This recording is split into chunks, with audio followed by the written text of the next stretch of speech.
जय हिंद। नमस्कार साथियों, कैसे हैं आप सभी लोग। उम्मीद करते हैं कि आप सभी लोग अच्छे होंगे और साथियों आपकी तैयारी जो है बिल्कुल अच्छी तरीके से चल रही होगी। तो साथियों आज की इस क्लास में हम सभी लोग जो है एसएससी जीडी एग्जाम 2026 के लिए साथियों ऐसे इंपोर्टेड और चुनिंदे क्वेश्चन को देखेंगे जो कि आपके 27 अप्रैल के एग्जाम के लिए जो है काफी इंपोर्टेंट है। तो साथियों यदि आपका भी पेपर 27 अप्रैल को है तो आपके लिए ये क्लास जो है साथियों रामबाण क्लास साबित हो सकते हैं। तो आप इस क्लास को बिल्कुल अच्छे से देखिएगा और इस क्लास में दिए जाने वाले इन सभी क्वेश्चनों को आप अच्छे से जरूर याद कर लीजिएगा, जिससे कि आप जो है अपने एग्जाम में सभी क्वेश्चन को आसानी तरीके से बना पाएंगे। तो चलिए क्लास को स्टार्ट करते हैं। उनसे पहले यदि आप इस चैनल पर पहली बार जुड़े हैं तो आप जो है इस चैनल को सब्सक्राइब कर लीजिए और सब्सक्राइब करके ऑल नोटिफिकेशन को ऑल पे दबा के जुड़ जाइए, जिससे कि जब भी कोई नई क्लास हो सबसे पहले क्लास का नोटिफिकेशन जो है आपके पास पहुंच सके। तो आप इस चैनल को सब्सक्राइब कर लीजिएगा, साथ ही साथ आप जो है इस क्लास को भी लाइक जरूर कर लीजिएगा। तो चलिए क्लास को स्टार्ट करते हैं और देखिएगा क्वेश्चन क्या पूछा गया है। क्वेश्चन पूछा गया कि पूरा पाषाण काल के औजारों के आधार पर यहाँ पे इसे कितने भागों में विभाजित किया गया था। चलिए बताइएगा। ये सभी क्वेश्चन काफी इंपोर्टेंट और चुनिंदे क्वेश्चन है जो आपके एग्जाम में 100% जो ये सभी क्वेश्चन पूछे जाएंगे। तो आप अच्छे से इन सभी क्वेश्चनों को याद कर लीजिएगा और बताइए कि पूरा पाषाण काल के औजारों के आधार पर इसे कितने भागों में विभाजित किया गया है।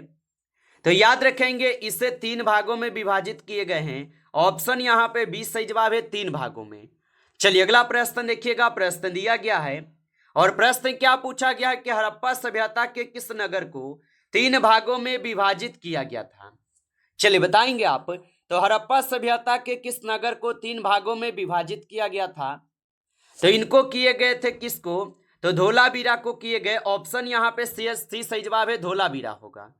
अगला क्वेश्चन देखिएगा। क्वेश्चन यहाँ पे दिया गया है कि जरीन कलम की उपाधि अकबर ने किसे दी थी।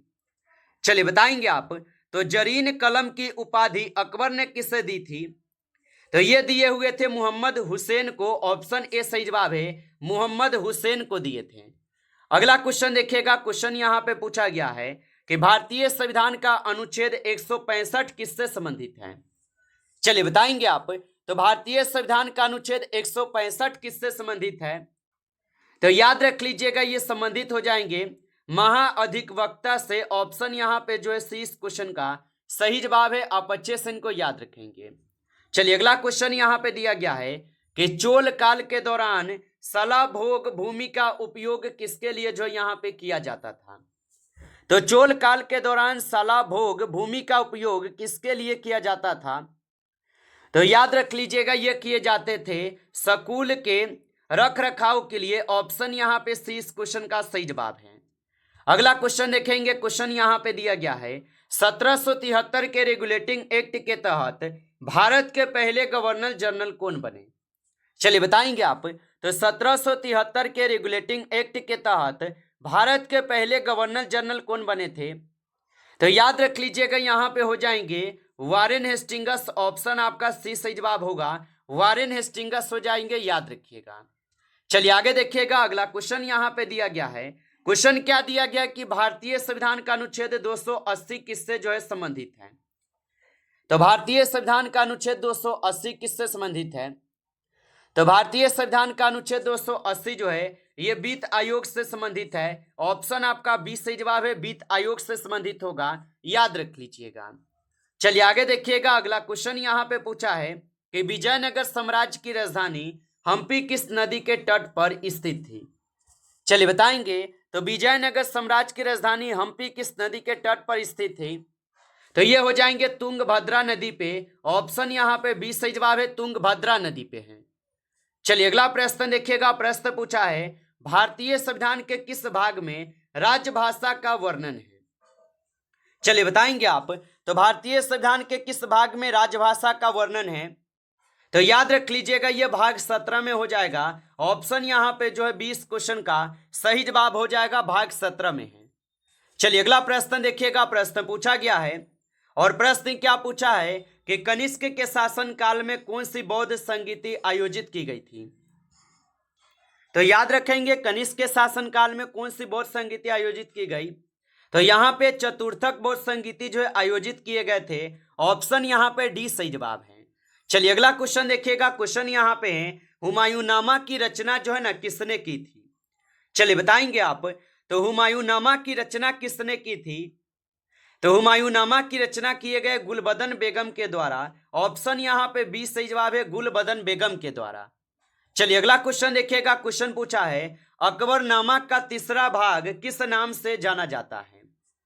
तो अकबरनामा का तीसरा भाग किस नाम से जाना जाता है? तो अकबरनामा का जो तीसरा भाग है ये जाने जाते हैं आपके आईने अकबरी के नाम से। ऑप्शन यहाँ पे जो है 20 क्वेश्चन का सही जवाब है, आईने अकबरी के नाम से जाने जाते हैं। आगे देखिए अगला क्वेश्चन यहाँ पे पूछा है भारतीय संविधान का अनुच्छेद 40 किसका यहाँ पे निर्देश देता है? चलिए बताएंगे आप। तो भारतीय संविधान का अनुच्छेद 40 किसका निर्देश देता है? तो ये निर्देश देते हैं ग्राम पंचायतों के संगठन का। ऑप्शन यहाँ पे 20 सही जवाब है, ग्राम पंचायतों के संगठन का। आगे देखिए अगला क्वेश्चन यहाँ पे है बंगाल में द्वैध शासन प्रणाली किसने शुरू किया था? चलिए बताएंगे आप। तो बंगाल में द्वैध शासन प्रणाली किसने शुरू किया था? तो याद रख लीजिएगा बंगाल में द्वैध शासन प्रणाली जो है ये रॉबर्ट क्लाइव के द्वारा प्रस्तुत किए गए। ऑप्शन यहाँ पे 20 सही जवाब है। आगे देखिए अगला क्वेश्चन यहाँ पे है भारतीय संविधान की 11वीं अनुसूची में कुल कितने विषय हैं? चलिए बताएंगे आप। तो भारतीय संविधान के 11वीं अनुसूची में कुल कितने विषय हैं? तो इनमें हो जाएंगे कुल आपके 29 विषय। ऑप्शन आपका सही जवाब हो जाएंगे 29 विषय हैं। आप अच्छे से इनको याद रखेंगे। चलिए अगला क्वेश्चन देखेंगे। क्वेश्चन पूछा है कि प्रयाग प्रशस्ति की रचना किसने की थी? चलिए बताएंगे आप। और आप अभी तक इस क्लास को लाइक नहीं किए हैं तो इस क्लास को एक बार आप लाइक कर लेंगे। नए जुड़े हैं चैनल पे तो चैनल को सब्सक्राइब करके ऑल नोटिफिकेशन को ऑल पे दबा के जुड़ जाइए, जिससे कि जब भी कोई नई क्लास हो सबसे पहले क्लास का नोटिफिकेशन जो है आपके पास पहुंच सके। तो आप इस चैनल को सब्सक्राइब जरूर कर लीजिएगा और बताइएगा कि प्रयाग प्रशस्ति की रचना किसने की थी? तो इनकी रचना किए गए हरिसेन के द्वारा। ऑप्शन यहाँ पे सही जवाब है, हरिसेन के द्वारा। आगे देखिए अगला क्वेश्चन यहाँ पे है भारतीय संविधान का अनुच्छेद 368 किससे संबंधित है? तो याद रखिएगा भारतीय संविधान का अनुच्छेद 368 किससे संबंधित होगा? तो ये हो जाएंगे आपके संविधान संशोधन से। ऑप्शन यहाँ पे 20 सही जवाब है, संविधान संशोधन से होगा, याद रखिएगा। चलिए अगला क्वेश्चन देखेंगे कि लॉर्ड डलहौजी ने झांसी का विलय किस वर्ष किया था? चलिए बताएंगे। तो लॉर्ड डलहौजी ने झांसी का विलय किस वर्ष किया था? तो ये किए थे 1853 में। ऑप्शन आपका बी हो जाएगा सही जवाब, 1853 में किए थे। आगे देखिए अगला क्वेश्चन यहाँ पे है कि इंडिका पुस्तक में किस मौर्य शासक के दरबार का वर्णन है? तो याद रखेंगे इंडिका पुस्तक में किस मौर्य शासक के दरबार का वर्णन है? तो यहाँ पे चंद्रगुप्त मौर्य के हो जाएंगे। ऑप्शन आप बी कीजिएगा सही जवाब, चंद्रगुप्त मौर्य के हो जाएंगे। चलिए अगला प्रश्न देखिएगा। प्रश्न है सत्यशोधक समाज की स्थापना किस शहर में हुई थी? तो सत्यशोधक समाज की स्थापना किस शहर में हुई थी? तो सत्यशोधक समाज की स्थापना जो हुई थी ये हुए थे कहां पर? तो ये आपके पुणे में हुए थे। ऑप्शन आपका बी सही जवाब है, पुणे में हुए थे। आगे देखिएगा अगला प्रश्न यहाँ पे है भारतीय संविधान का अनुच्छेद 324 किससे संबंधित है? चलिए बताएंगे आप। तो भारतीय संविधान का अनुच्छेद 324 किससे संबंधित हो जाएगा?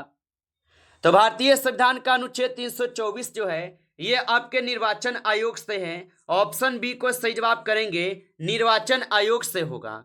चलिए अगला प्रश्न देखिएगा। प्रश्न पूछा है कि सिजदा प्रथा को किस दिल्ली सुल्तान ने शुरू किया था? तो सिजदा प्रथा को किस दिल्ली सुल्तान ने शुरू किया था? तो याद रखेंगे सिजदा प्रथा को शुरू किए गए थे किसके द्वारा?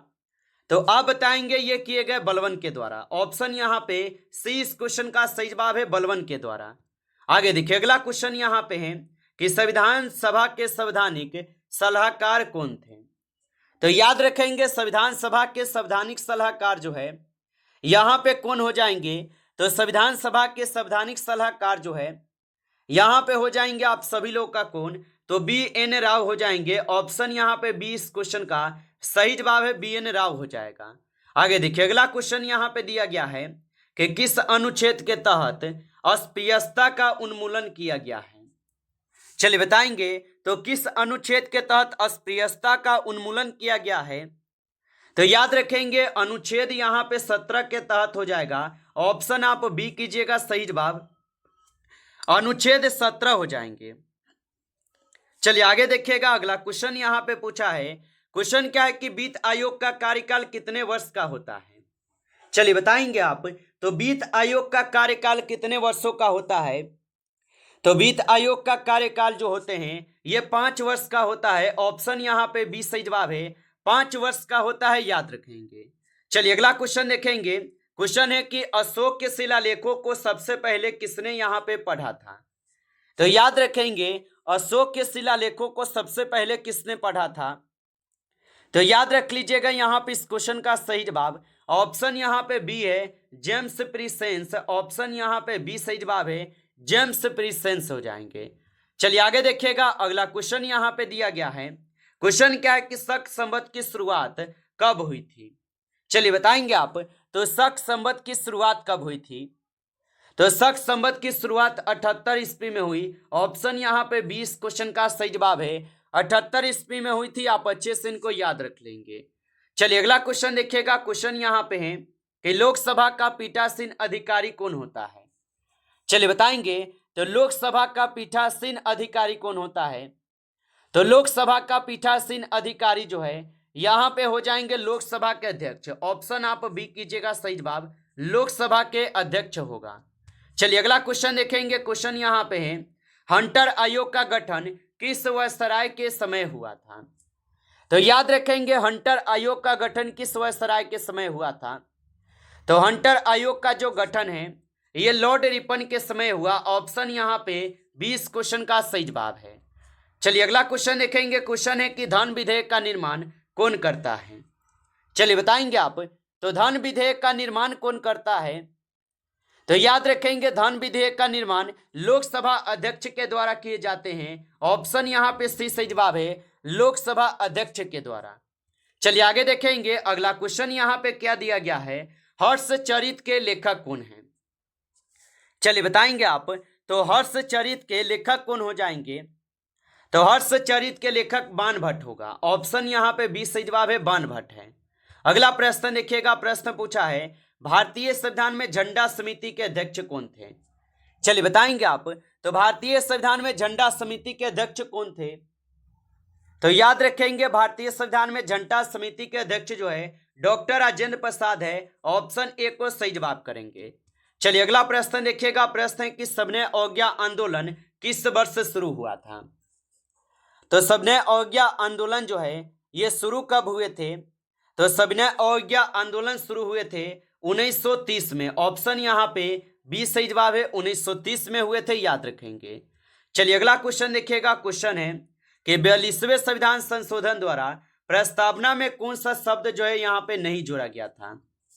तो 42वें संविधान संशोधन द्वारा प्रस्तावना में कौन सा शब्द नहीं जोड़ा गया था। तो याद रखेंगे यहाँ पे गणतंत्र नहीं जोड़ा गया। ऑप्शन यहाँ पे डी सही जवाब है, गणतंत्र जो नहीं जोड़ा गया। चलिए आगे देखिए अगला क्वेश्चन यहाँ पे है कि स्थानीय स्वशासन का जनक किसे माना जाता है। तो स्थानीय स्वशासन का जनक जो है यहाँ पे मानते हैं लॉर्ड रिपन को। ऑप्शन ए सही जवाब है, लॉर्ड रिपन को मानते हैं, याद रखेंगे। नमस्कार साथियों, इस क्लास में टॉप 35 क्वेश्चन थे जो काफी इंपोर्टेंट और चुनिंदे क्वेश्चन थे ये सभी क्वेश्चन। साथियों यदि आपको क्लास अच्छा लगा हो तो आप इस क्लास को लाइक कर लीजिए। नए जुड़े हैं आप इस चैनल पे तो चैनल को सब्सक्राइब करके ऑल नोटिफिकेशन को ऑल पे दबा के जुड़ जाइए, जिससे कि जब भी कोई नई क्लास हो सबसे पहले क्लास का नोटिफिकेशन जो है आपके पास पहुंच सके। तो आप इस चैनल को सब्सक्राइब कर लीजिएगा। चलिए फिर मिलते हैं आपसे एक नेक्स्ट टॉपिक के साथ नेक्स्ट क्लास में। तब तक के लिए जय हिंद, जय भारत।